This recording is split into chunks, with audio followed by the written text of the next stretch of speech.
On 25th November 1949, Dr. Ambedkar delivered the final speech in the Constituent Assembly, where he emphasized the need for social and political democracy. On that day, Dr. Ambedkar would not have imagined that after 25 years, the country will see its first emergency. But even if we give a benefit of doubt that the emergency was declared using the provisions of the Constitution, what excuse the members of the Treasury bench have today about the undeclared emergency that we see today? Because just saying democracy is dignity doesn't mean it will walk the talk. And not to forget, the mover have failed to present the bill in front of the House. Greetings, Honorable Speaker and members present in this august House. Honorable Speaker, any form of democracy has three pillars: the legislature, executive, and the judiciary. But my question to this august House is that if the very pillars of democracy are ruined by negligence and corruption, it will form a society which will be quite opposite to what the vision of BR Ambedkar was. Honorable Speaker, my first argument is about the legislature. Legislature, which was supposed to be the representation of the people's will and a forum for debate and deliberation. Honorable Speaker, what we actually see are debates on the national song of this country, which was written 150 years ago, instead of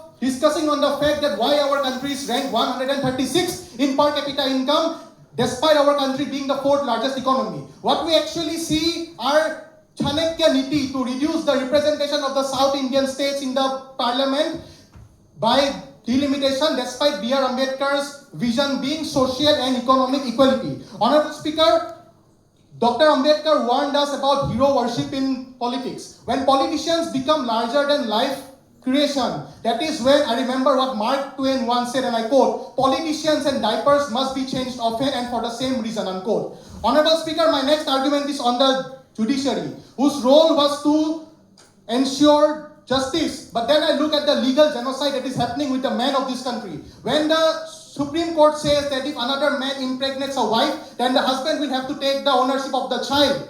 When the Chief Justice of the country becomes a member of the Rajya Sabha only 4 months after his retirement, and when 15 crores of cash is found in the residence of a judge, that is when I believe it is not a vision for judiciary, for the democracy. Honorable Speaker, my next argument is on the executive. Executive, whose role was to implement and execution of the laws. But then I look at Bihar, where despite alcohol being banned, there is a black market of 20,000 crores. 20,000 crores, so much so that there is a very popular narrative that earlier there used to be a Jungle Raj, which was driven by gun violence and open extortion.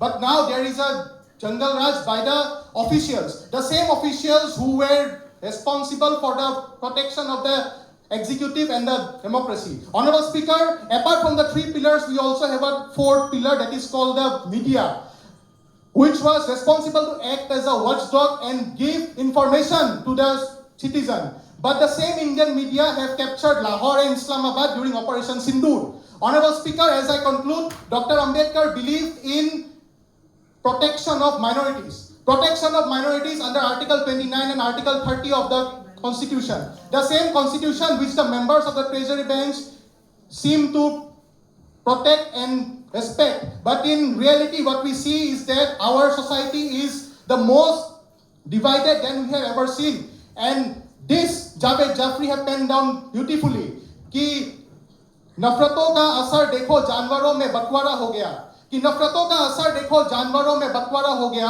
गाय हिंदू हो गई और बकरा मुसलमान हो गया, लाल हिंदू का हो गया और हरा मुसलमान का हो गया. And thus I rest my case but not my cause. Thank you, Honorable Speaker, ma'am. Thank you, members of this august House.